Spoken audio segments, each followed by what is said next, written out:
Créditos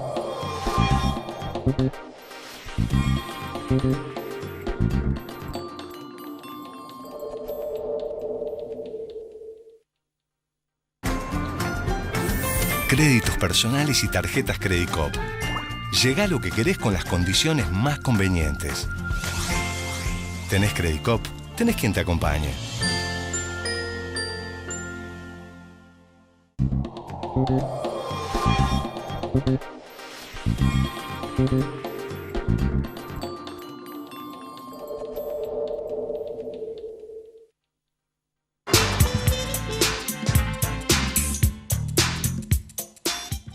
¿Qué tal? ¿Cómo les va? Bienvenidos a esta nueva edición de La Cultura del Trabajo. Con una semanita realmente importante, una movilización que superó con creces las expectativas de los propios organizadores.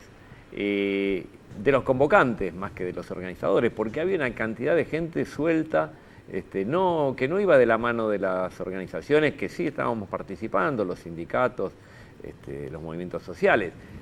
Pero la verdad que hablamos de más de 500.000 personas. Estaba absolutamente lleno, desde el obelisco hasta el ministerio. Y la verdad que una gratísima sorpresa, creo que muy acertada la consigna convocante, ¿no? Sentémonos o vayamos a cantar el himno y a decirle no al FMI. La verdad, algo realmente bien convocado, mucha participación y sobre todo denotó que algo está cambiando en el clima social en forma acelerada, ¿verdad, Hugo? Así es, Claudio, y lo que no está cambiando es la ignorancia del gobierno a los reclamos del pueblo. Recordemos, luego de la movilización, muchos funcionarios del macrismo denostaron la misma y dijeron que se trataba claramente de un acto kirchnerista, cuando si uno se pone a ver las banderas y se pone a ver la consigna, Claudio, esto no es así. En estos momentos hay 3 funcionarios del Ministerio de Hacienda y Finanzas negociando con el FMI. A pesar de este reclamo masivo, el gobierno nacional sigue intentando esta negociación con el FMI que dicen, Claudio, es para tapar el déficit fiscal, cuando en realidad no es así, porque dicho déficit, si nos ponemos a analizar, es en pesos y el gobierno va a reclamar dólares. Esto es para tapar el déficit a cuenta corriente, los dólares que se fugan del país y tener si se quiere, un respaldo cuando se venzan las próximas LEVAX, Claudio. Mayor responsabilidad, entonces, después de esta movilización para todos aquellos que tenemos que jugar algún tipo de rol en esta resistencia, ¿no? Que tiene que dejar de ser resistencia y pasar a la ofensiva. Y esto tiene que ver con la actitud que puedan tener los representantes legítimamente elegidos en el Parlamento Nacional, ¿verdad? Sí, verdad. Y también algo para tener en cuenta, a pesar de todo esto y de los reclamos del FMI, para seguir recortando, el gobierno de Mauricio Macri, el mismo presidente, le pidió al ejército, en un acto que se celebró por el Día del Ejército, que colaboren con las fuerzas de seguridad. Con lo cual, Claudio, 2 más 2 es 4. Este modelo solamente cierra con represión. Los gastos que el gobierno está efectuando en las Fuerzas Armadas, bueno, se van a incrementar en los próximos meses, cuando llegue el plan de ajuste que el gobierno efectuará para reprimir los reclamos que se están efectuando desde diciembre del 2015, que es cuando asumió este gobierno. Bueno, usted sabe que la perspectiva, entonces, de aquí en más, tuvimos una escalada del dólar. Estábamos muy preocupados con el dólar 25 y ahora parece que el equipo económico está muy tranquilo porque el dólar está a 25. Digamos, no se entiende muchísimo, pero bueno. Lo que sí tenemos son algunos invitados que tienen mucho para decir de todo esto. ¿Qué tal? ¿Cómo les va? Hola. Hola, ¿qué tal? Gracias por la invitación. Gracias. Tenemos los pequeños empresarios y tenemos los compañeros docentes de la capital.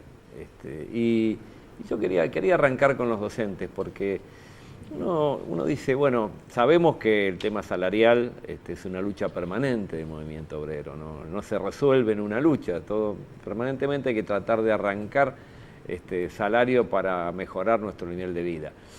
Pero ¿cómo se vive la crisis? No solamente en el salario, en el plano gremial, sino en el plano social en las escuelas. ¿Qué es lo que está pasando? ¿Cuáles son los elementos más significativos que ustedes pueden observar? Mucha violencia institucional. Hoy nos reunimos con los compañeros de la Garganta Poderosa, de la Villa de Barracas, en Cetera, mucho ataque de las fuerzas de seguridad para reprimir a los chicos, a los jóvenes. Ahora con esto que decís, que aparte convocan a los militares, bueno, es para... Este modelo económico genera crisis, y esa crisis, en vez de combatirla con tizas, las combaten con balas. Es grave. Entran, patean las puertas de los pibes. Mal, la vemos mal. En las escuelas, el centro de la escuela dejó de ser el conocimiento para ser el comedor escolar. Vuelta al comedor escolar. Vuelta, ¿no? al comedor escolar. Yo, que doy clases en un secundario de Lugano, antes los chicos estaban en el recreo de la noche, secundario nocturno, con las netbooks. Y yo les decía, anda a comer. No, me quedo en el recreo, profe, pero anda a comer. Sobre todo en invierno. Bueno, y se quedaban. Mitad iban a comer, mitad se quedaban en el recreo hablando, jugando con sus celulares también, con las netbooks. Ahora están todos comiendo y piden más comida. Y después el futuro es, quieren hipotecar el futuro, perder soberanía. Por eso fuimos el viernes 25 de mayo y cantamos el himno. Y si hay una convocatoria el 20 de junio, el 9 de julio vamos a ir, porque están entregando soberanía. Lo que quieren hacer es hipotecar al país. Eso incluye a mis hijos, nietos, bisnietos, para pagarle a los hijos, nietos, bisnietos de Duhovne. Y la verdad que es entregar soberanía, porque es verdad que Macri ganó y tiene mandato hasta el 2019. Entonces, ahora el acuerdo que va a firmar con el fondo va a ser por 30 años. Lo va a pagar el gobierno. Nadie lo mandató para los próximos 30 años. Nadie lo mandató. No, claro. Dijo Duhovne, tiene un cartelito en otro canal, colega, que dice al fondo no vuelvo más, Duhovne. Lo pueden googlear. No prometió en la última campaña ni en la anterior que íbamos a ir al fondo. Vamos al fondo y mis alumnos, mis hijos, mis nietos van a estar hipotecados.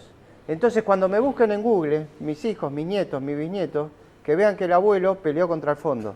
Porque lo que están haciendo ahora es hipotecar el futuro de mis hijos, nietos y bisnietos. Lo que sí prometió Claudio es fortalecer las pymes, ocuparse de las pymes que dijo el presidente de la Nación durante la campaña que eran el motor de la economía. Aldo Lorruso es titular de una pyme, es dueño de una pyme de la metalúrgica. Sí. ¿Qué está pasando con ustedes en este momento? Mira, en el conjunto de las pymes ha disminuido el trabajo porque la pyme se asocia al trabajo en el mercado interno. La mayoría de las pymes no son exportadoras, sino que abastecen el mercado interno. Y tienen un impacto territorial en la zona también, porque hay mucha mano de obra en el lugar donde están. Exactamente. En los barrios donde hay las zonas industriales pymes, hoy vos ves comercios que van cerrando, ¿sí? Desde los kioscos hasta los pequeños restaurantes que se habían abierto. Uno ve en su entorno un deterioro social muy grande, muy acelerado. Lo charlamos un poco antes de empezar. A uno le recuerdan algunas épocas, como la época de la hiperinflación, ¿no? No llegamos a ese nivel, pero donde vos ves que la situación se va deteriorando rápido, y lo que dice el compañero también, adentro de las empresas hay tensiones con el trabajador, porque nosotros abrimos la puerta y tenemos al laburante al lado nuestro. Yo paso a mi oficina y cruzo toda la fábrica. De su vida. Y vos ves que la plata no les alcanza, nosotros facturamos menos, o sea, te encontrás en una encerrona que la verdad que no veníamos de una economía floreciente, realmente veníamos con un cierto deterioro, pero uno no esperaba semejante caída, ¿no? Por más que se han dictado leyes como la ley PYME, ¿sí? Que eran reclamos muchos de las asociaciones PYME, yo soy miembro de la CEGERA también, de, por ejemplo, financiar el pago del IVA, pero cuando vos no tenés trabajo, por más que me digas financiás el IVA, ¿a mí de qué me sirve si no estoy facturando? Que no te descuenten, te tomes de ganancia el impuesto a los débitos y créditos bancarios. Pero si no tengo ganancia, ¿cómo me tomo el débito y crédito bancario? Y la política general, no tienen la mirada en el sector PYME. Y también tengo que decir que tampoco hay una mirada de los dirigentes de oposición sobre el sector PYME. A veces se lo menciona, pero no se lo ha incluido en un discurso. ¿Decís que es un sector olvidado? Yo creo que es un sector que no se ha construido el sujeto empresarial PYME, ¿no? Entonces, a veces uno va y somos todos empresarios. Y la verdad que no somos empresarios como es el dueño de Arcor o el dueño de Techin. No, claro. Claramente las pymes dependen de que el mercado interno tenga para comprar, ¿no? De hecho, la inversión de pymes en los últimos 12 años fue muy alta. Las pymes, las textiles, por ejemplo, tienen precios competitivos para el mercado.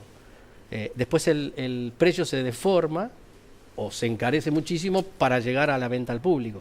O sea, las empresas son competitivas al interior, las pymes mismas, pero luego los precios que les llegan a los consumidores, que son nuestros propios trabajadores, ¿sí?, quedan completamente desarticulados. La Fundación Proteger tiene un trabajo muy interesante de cuánto es el costo industrial, el costo de los impuestos, y el otro problema del discurso del gobierno. Siempre el problema es el costo salarial. Y no es el problema hoy el costo salarial, porque depende del tipo de pyme que seas, tenés mano de obra intensivo y tenés capital intensivo. El problema no es el costo del salario, el problema es que puedas realizar una ganancia vendiendo lo que producís. Exactamente. O sea, lo que pasa es que no hay mercado. No hay mercado. Digamos que nuestro mercado no es un mercado de 500 millones de consumidores, ni mucho menos, digamos, ¿no?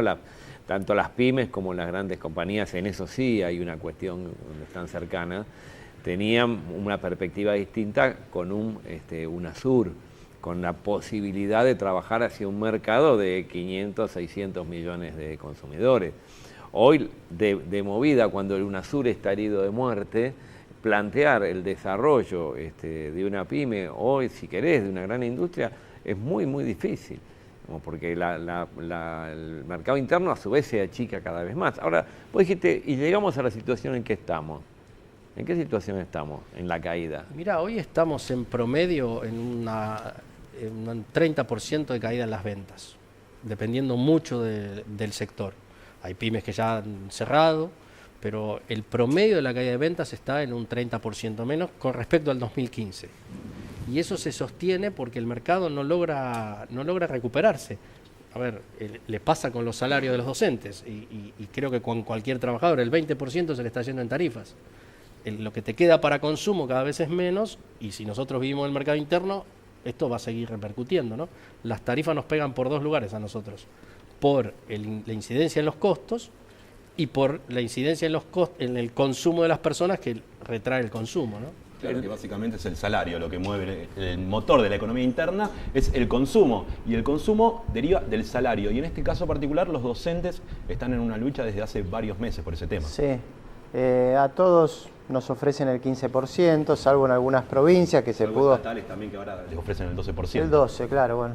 Entre un techo del 15%, en algunas provincias se pudo romper ese techo, como en Santa Fe, ahora en Neuquén también, pero en capital, en provincia, no. Y bueno, la seguimos peleando, en el caso de Baradel contra Vidal y en el caso mío contra Larreta, y el techo del 15%. Es muy bajo el 15%, todo sube menos el salario. En el caso de la ciudad también la están peleando los metrodelegados, los estatales de ATE. Bueno, 15%, huelgan las palabras. Hicimos una marcha federal educativa la semana pasada. Sí. ¿Eh? Valga la redundancia. Valga la redundancia, en contra de este techo que fue masiva, 250.000 personas en lo que se puede acceder a Plaza de Mayo en contra de este techo, y vamos a seguir peleando, tanto en la ciudad como en provincia, como en las provincias que están en este techo y nacionalmente. Y yo soy optimista, porque veo un pueblo muy movilizado. El acuerdo con el fondo todavía no se firmó, es una intención. Yo creo que estoy muy orgulloso del pueblo y la movilización que tenemos, y la verdad los veo en problemas a ellos. Veo en problema, por supuesto, a todo el pueblo, pero no veo como en los 90, que ya estamos vencidos. Muy por el contrario, en los últimos 4 meses nos movilizamos millones de personas, millones. Si vamos sumando todas las marchas, 21 de febrero, la jornada del 14 y 18. No es un tema menor. El 18 salió la ley previsional, no salió la ley laboral. Quisieron reprimir una marcha masiva, ya no reprimen más marchas masivas. Me refiero a la del 21, la marcha federal, a la del otro día.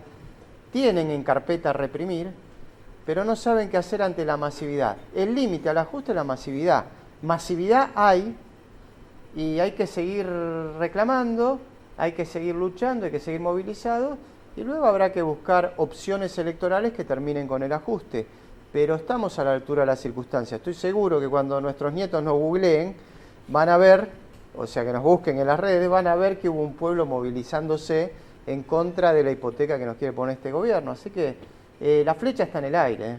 La historia no está narrada e irrumpe en Argentina, como en casi muy pocos países del mundo, un movimiento obrero, una clase trabajadora. El viernes vamos a estar en la marcha de la CETEP, van a ser cientos de miles. Ganamos las calles y seguimos en las calles. Así que la flecha está en el aire. Bueno, vos sabés que hoy estuvimos entregando en el Congreso el 1.000.000 de firmas para que se revea, la ley que recorta las jubilaciones de los compañeros jubilados, ¿no? Pero 1 todos millón de firmaban, firmas, no pude ir, pero sí estuve en la pero... recolección de firmas y era impresionante. Sí. De manera tal que no la tienen tan fácil, por eso están buscando alternativas, dividir la oposición, empiezan a recostarse en los apolíticos, en Tinelli, en la antipolítica, pero el pueblo tiene muy claro lo que quiere. Quiere producción, trabajo, soberanía. Y por eso somos miles cantando los himnos. Decía antes, comentábamos antes de empezar el programa. Vos decís, la caída, hay una caída en las pymes, en las ventas de hasta un 30%. Es muy alto, ¿no? Es muy alto. Esto es un garrotazo feroz, digamos, al nivel de vida de la población en general. Pero también hay un sector que consume, ¿no? O sea, sí. Y eso a veces confunde un poco.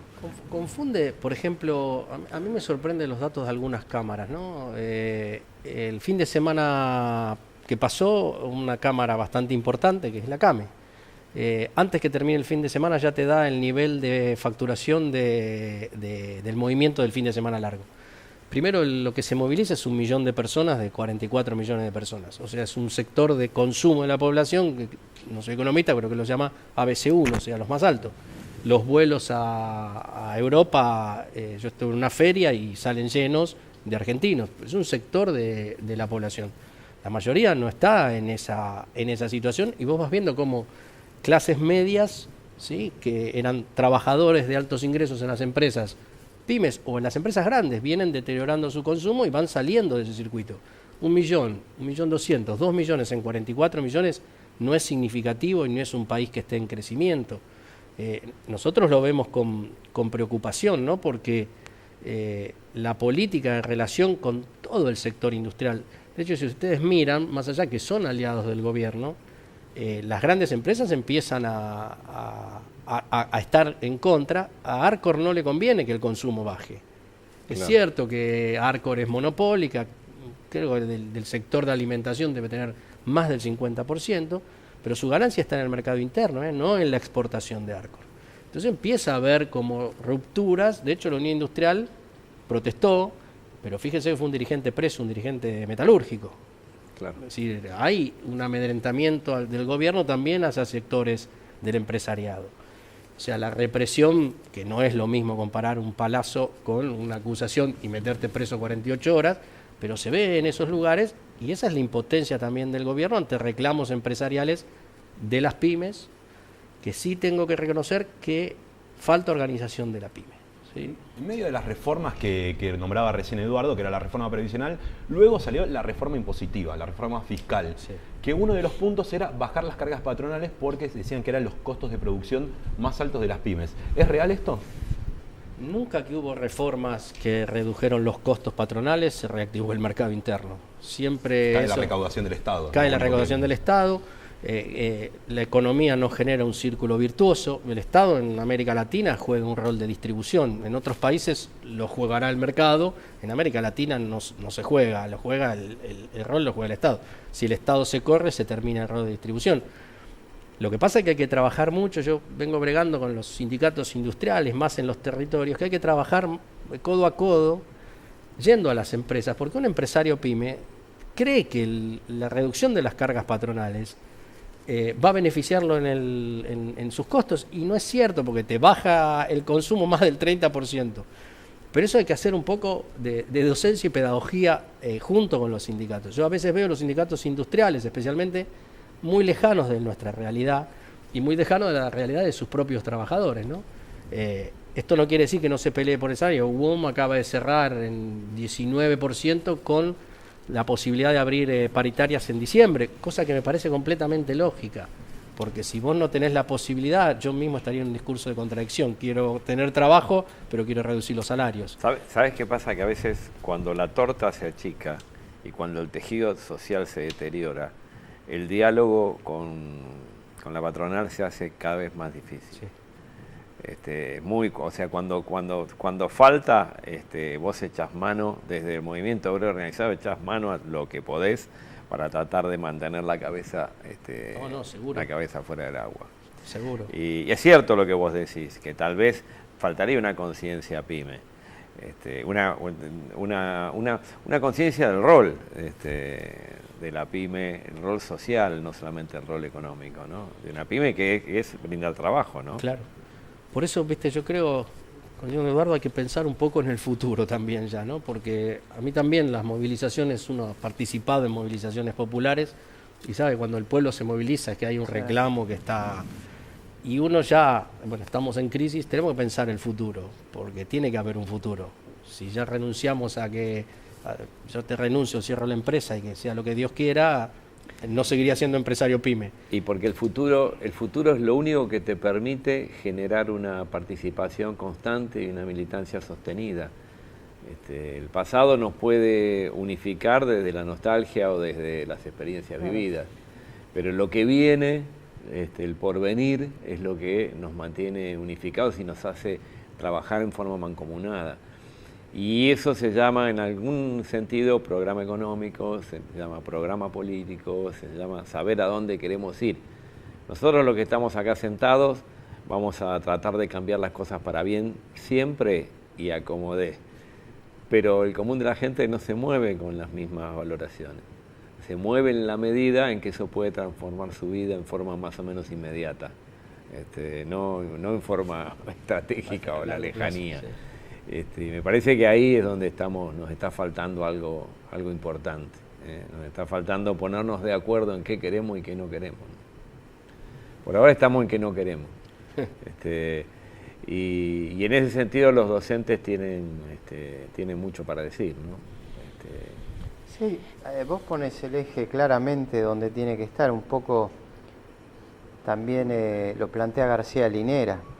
La gente se moviliza si siente que esa movilización sirve para cambiar su presente y su futuro. No se moviliza si hay ajuste. A nosotros nos han ajustado y no había movilización. Se moviliza si siente que va a cambiar el ajuste. Entonces, esa es toda una discusión. A mí me parece que es más un problema del gobierno, ¿eh? El gobierno se da cuenta de esto. Y entonces, por eso vuelvo a lo de la antipolítica. Hoy el macrismo es la antipolítica, es la decepción. Esa es el lado B del macrismo. ¿Me explico? ¿Pero vos opinás que no son políticos?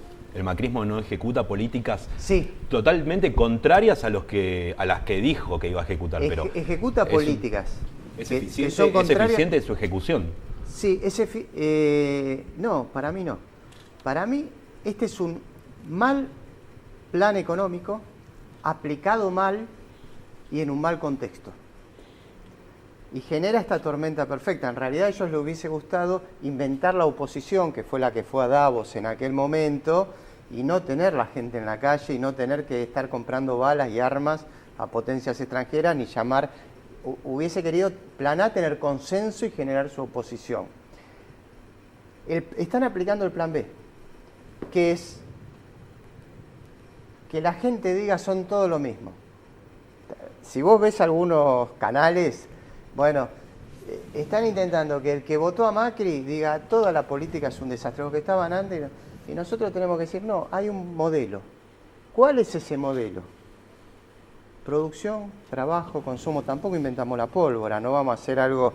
Lo que quiere cualquier argentino que va a cantar el himno. Trabajo, producción, educación. Casi lo que ellos dijeron en campaña que iban a hacer. Bien, me parece que palabras más, palabras menos es eso, pero lo sintetizo en esto. Hay que ver el futuro. Ahora, el futuro es nuestro si el presente es lucha. Y como el presente es lucha, hay que construir el futuro. ¿Y las pymes qué es lo que quieren en este punto que marcaba Eduardo? No, es... ¿O qué es lo que no quieren? No, por empezar, por ahí también. Yo creo que para cualquier empresario pyme, hasta el que está apoyando este gobierno, palabra FMI es mala.